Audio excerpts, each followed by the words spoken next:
Hi friends, ಎಲ್ಲರೂ ನಮಸ್ಕಾರ. ಬನ್ನಿ ಇವತ್ತು ಹಲಸಿನ ಹಣ್ಣಿನ ಬೀಜ ಬಳಸಿ ಒಂದು ರುಚಿಕರವಾದ ಸ್ವೀಟ್ ಮಾಡೋಣ.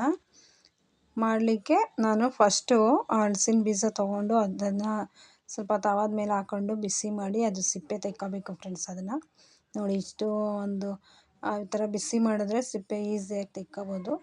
ನೋಡಿ, ಅದನ್ನು ಕಟ್ ಮಾಡಿ ಇಟ್ಕೊಳ್ಳೋಣ ಒಂದು ಕಡೆ. ಇನ್ನೊಂದು ಸೈಡು ನಾನು ಖರ್ಜೂರ ತೊಗೊಂಡಿದ್ದೀನಿ, ಒಂದು 10-12 ಖರ್ಜೂರ ತೊಗೊಂಡಿದ್ದೀನಿ. ಅದನ್ನು ನೀರಲ್ಲಿ ತೊಳ್ಕೊಬೇಕು ಫ್ರೆಂಡ್ಸ್. ನಾವು ನೋಡಿ ಈ ರೀತಿ ನೀರಲ್ಲಿ ತೊಳಿಬೇಕು.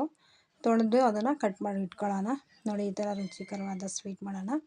ನೋಡಿ, ಇಲ್ಲಿ ಏನೇನು ಸಾಮಗ್ರಿಗಳು ಬೇಕು ಅಂತ ನಾನು ತೊಗೊಂಡಿದ್ದೀನಿ.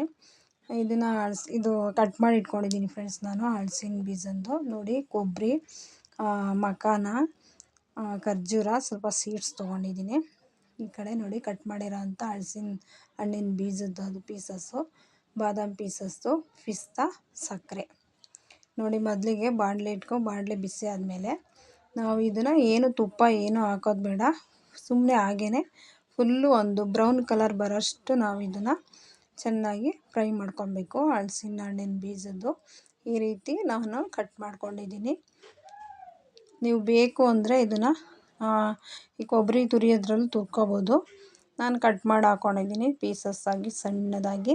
ನೋಡಿ, ಅದು ನೀಟಾಗಿ ಚೆನ್ನಾಗಿ ನಮ್ಮನೆ ಗಮನ ಬರಬೇಕು, ಆ ಥರ ನಾವು ಇದನ್ನು ಫ್ರೈ ಮಾಡ್ಕೋಬೇಕು, ಡ್ರೈ. ನೋಡಿ, ನೆಕ್ಸ್ಟು ಮಖಾನ ತೊಗೊಂಡಿದ್ದೀನಿ ನಾನು.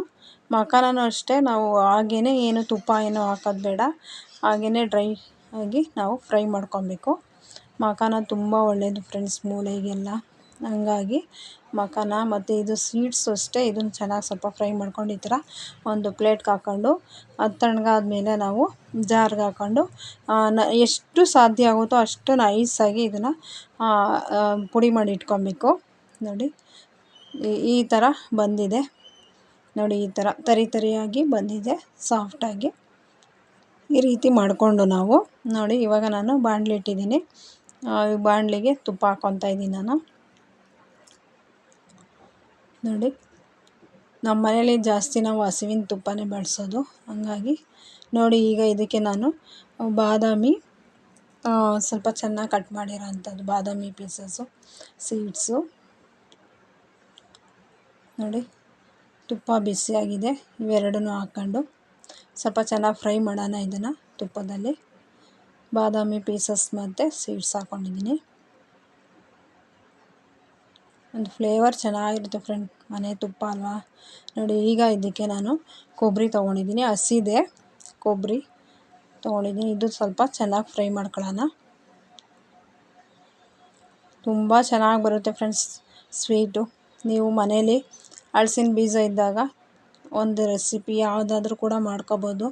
ನಾವು ಹಣ್ಗಳು ತಿಂದ್ಬಿಟ್ಟು ಸಿಪ್ಪೆನ ಬೀಜನ ಎಸ್ಬಿಡ್ತಾಯಿದ್ವಿ. ನೋಡಿರಿ, ಇವಾಗ ಎಷ್ಟು ರೆಸಿಪಿಗಳು ಮಾಡ್ಬೋದು ಅಂದರೆ, ಹಿಂದಿನ ಕಾಲದಲ್ಲಿ ಯಾವ ಒಂದು ಹಣ್ಣಿಂದ ಬೀಜ ಇರ್ಬೋದು, ಹಣ್ಣಿರ್ಬೋದು, ಯಾವುದು ವೇಸ್ಟ್ ಮಾಡ್ತಾಯಿರಲಿಲ್ಲ. ಅದರಿಂದ ಸಾಂಬಾರು ಎಲ್ಲ ಮಾಡೋರು.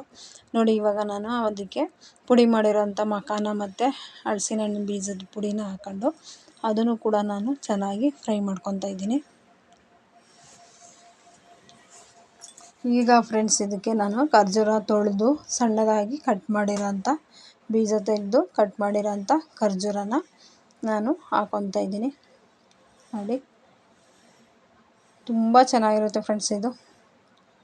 ಮನೇಲಿ ನೀವು ಒಂದು ಸಲ ಮಾಡಿ ರುಚಿ ನೋಡಿ ಹೇಗಿತ್ತು ಅಂತ ತಿಳಿಸಿ ಫ್ರೆಂಡ್ಸ್. ಆದಷ್ಟು ಸಬ್ಸ್ಕ್ರೈಬ್ ಮಾಡಿ ನಮ್ಮ ವೀಡಿಯೋಗಳು, ನಾವು ಮಾಡೋ ವೀಡಿಯೋಗಳು ಯಾರಿಗೆಲ್ಲ ಇಷ್ಟ ಆದಷ್ಟು ನಮ್ಮ ವೀಡಿಯೋಗಳು ನೋಡಿ ಸಬ್ಸ್ಕ್ರೈಬ್ ಮಾಡಿ.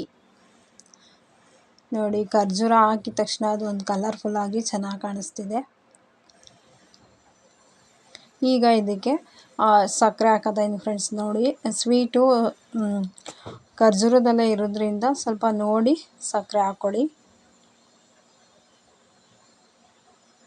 ಇದು ಒಂಥರ ಚೆನ್ನಾಗಿದೆ, ನೀವು ಮಾಡಿ ಈ ರೆಸಿಪಿ. ನೋಡಿ, ಬೇಕು ಅಂದರೆ ನೀವು ಇದಕ್ಕೆ ಸ್ವಲ್ಪ ಹಾಲು ಹಾಕೋಬೋದು. ನಾನು ಇದಕ್ಕೆ ಹಾಲೇನು ಹಾಕಿಲ್ಲ, ಹಾಗೆಯೇ ಉಂಡೆ ಕಟ್ಟೋ ಥರ ಚೆನ್ನಾಗಿ ಬಂದಿತ್ತಿದು. ನಾನು ಇದಕ್ಕೆ ಸ್ವಲ್ಪ ಕೊನೆಯಲ್ಲಿ ತುಪ್ಪ ಹಾಕ್ಕೊತಾ ಇದ್ದೀನಿ. ನೋಡಿ, ಅದಾಗ ಒಂದು ಏಲಕ್ಕಿ ಕಾಯಿನ ಫ್ರೆಂಡ್ಸ್ ನಾನು ಹೇಳೋದು ಮರೆತುಬಿಟ್ಟೆ, ಮಖಾನ ಮತ್ತು ಇದು ಹಲಸಿನಕಾಯಿ ಬೀಜದ್ದು ಪೌಡ್ರ್ ಮಾಡ್ಕೊಂಡಲ್ಲ ನಾನು, ಆವಾಗಲೇ ಏಲಕ್ಕಿ ಕಾಯಿ ಒಂದು ಹಾಕಿದ್ದೆ ಅಷ್ಟೇ. ನೋಡಿ ನಾನು ಚೆಕ್ ಮಾಡ್ಕೊತಾ ಇದ್ದೀನಿ, ನೋಡಿ ಅಷ್ಟು ಚೆನ್ನಾಗಿ ಬರ್ತಿದೆ. ನೀವು ಒಂದು ಸಲ ಮಾಡಿ ಫ್ರೆಂಡ್ಸ್, ಮಿಸ್ ಮಾಡಬೇಡಿ. ನೋಡಿ ಇಷ್ಟೇ, ನೋಡಿ ಹಲಸಿನ ಹಣ್ಣನ್ನು ತಿಂದ್ಬಿಟ್ಟು ನಾವು ಬೀಜ ಎಸ್ಬಿಡ್ತಾಯಿದ್ವಿ, ಅದರಿಂದ ಇವತ್ತು ಒಳ್ಳೆ ಸ್ವೀಟು ರೆಡಿ ಆಗ್ತಾಯಿದೆ. ನೋಡಿ ಏನು ಟೈಮ್ ಏನು ಬೇಕಿಲ್ಲ ಜಾಸ್ತಿ, ನೀವು ಒಂದು ಸಲ ನೋಡಿ ರುಚಿ ನೋಡಿ.